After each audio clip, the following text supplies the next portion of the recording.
16 de septiembre, mes de la Biblia, 16ª catequesis. Hoy comenzaremos a tratar sobre el Evangelio según San Juan. Al igual que los 3 evangelios sinópticos, el Evangelio de Juan es una respuesta a la situación que vive la comunidad de este discípulo amado. Pero como es un evangelio tardío, un evangelio que fue compuesto casi a finales del siglo I, ya contiene, además de las palabras mismas de Jesús, una reflexión profunda acerca de su misterio. Los que se encuentran con Jesús y lo aceptan van descubriendo progresivamente la hondura de este misterio mediante la fe, y los que lo rechazan terminan en la oscuridad o ceguera de su pecado.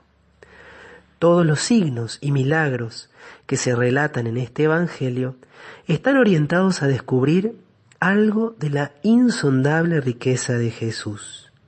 Este evangelio, de manera más explícita que los otros 3, contiene una verdadera cristología, una doctrina sobre Jesús y sobre todo revelan plenamente su divinidad.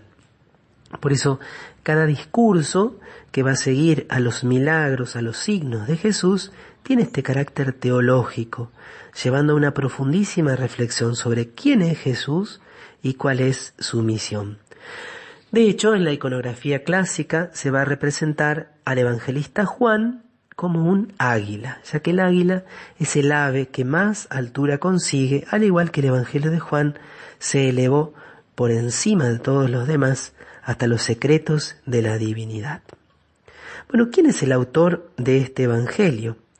A lo largo de todo el evangelio aparece varias veces mencionado uno de los discípulos como el discípulo amado. Aparece en los momentos clave, aparece en la hora de Jesús, allí en la última cena, aparece sobre todo junto a la cruz, y a este discípulo amado se le confía a María como madre. Y este discípulo amado dice que es el que vio y atestigua cuando Jesús, el soldado, le atraviesa el costado con la lanza. Este mismo discípulo amado es el que da testimonio de las obras de Cristo. Así termina el Evangelio de Juan, luego de que Pedro le pregunta a Jesús qué va a suceder con el discípulo amado.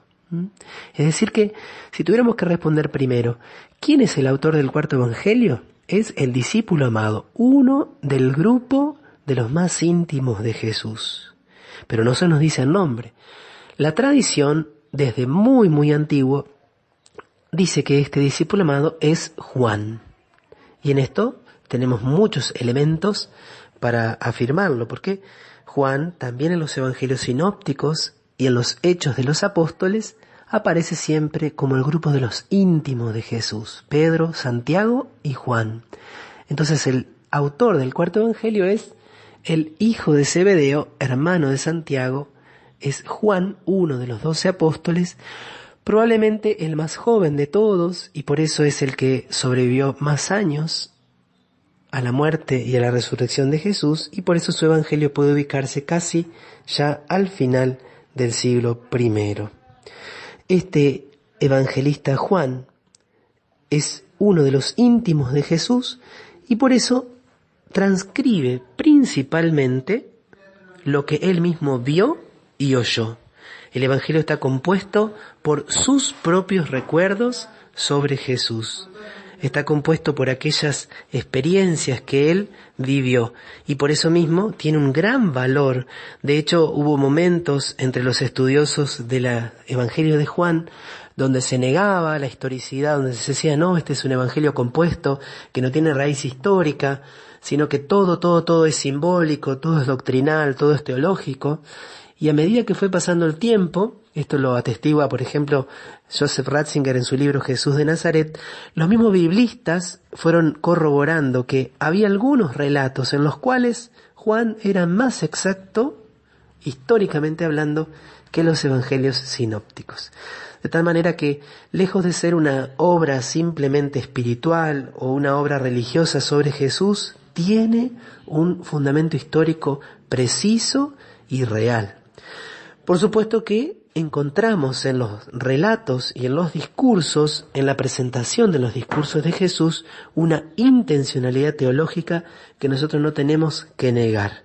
Por eso podemos hablar de que las palabras que nos transmite Juan son reales, son palabras de Cristo. Pero en este proceso de transmisión, desde el lenguaje oral de Jesús hasta el lenguaje escrito en idioma griego que nos llega a través del evangelista Juan, encontramos también una profundización y una intencionalidad de llevarnos hasta el núcleo del misterio de su divinidad.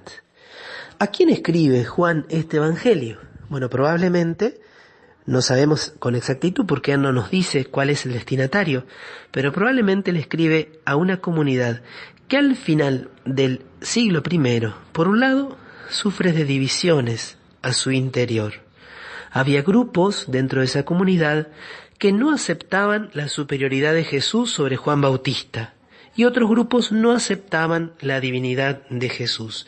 Vemos como a fines del siglo I ya se van presentando las distintas herejías, los distintos movimientos heréticos que luego van a manifestarse en toda la Iglesia. Así, por ejemplo, había algunos, y esto lo vemos en la primera carta de Juan, que no aceptaban la verdadera encarnación. Otros no aceptaban la divinidad. Y otros todavía seguían al Bautista. No aceptaban que era Cristo el verdadero Mesías, el Salvador, el Hijo de Dios.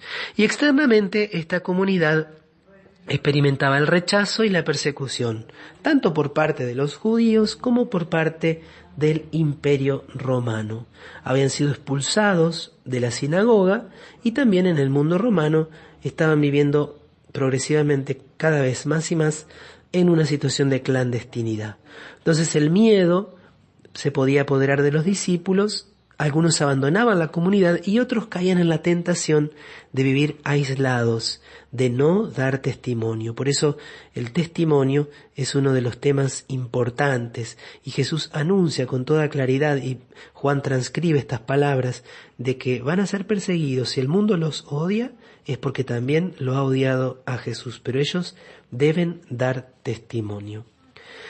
Como características literarias, cuando apenas vos entrás a leer el Evangelio de Juan, te das cuenta que en los relatos Juan es comprensible, relata con mucha fluidez y se puede comprender muy bien. Pero en los discursos te vas a encontrar con un lenguaje diferente del de los evangelios sinópticos. Lejos de la concreción con la cual habla Jesús, por ejemplo en el Evangelio de Mateo, el lenguaje de las parábolas, en el Evangelio de Juan, partiendo de algún símbolo, partiendo de alguna idea clave, se va desarrollando un discurso de manera reflexiva, profunda y no pocas veces abstracta. Por eso, para leer el Evangelio de Juan, tenemos que poner todo de nuestra parte, toda nuestra atención, por supuesto invocar el Espíritu Santo, para evitar quedar así como un poquito a veces mareados. Esa es la sensación que a veces tenemos. Y esto es porque la profundidad de los temas, la altura a la cual nos quiere llevar también el evangelista, hace que la elección de su lenguaje y de su estilo no sean tan inmediatamente captables. Es un lenguaje que utiliza algunas ideas que también son comunes en la cultura helenística de su tiempo. La contraposición luz y tinieblas, que ya aparece en el prólogo y que va a reaparecer en otros discursos, el concepto de vida, de amor, de logos, siempre tomando como punto de partida algunos de sus signos, de sus milagros, como cuando habla del bautismo, en el caso de Nicodemo, cuando es el discurso del pan de vida, luego de la multiplicación de los panes, también luego de la curación del ciego de nacimiento, aparece el tema de la luz, las palabras de Jesús sobre la vida, luego y antes también de resucitar a Lázaro.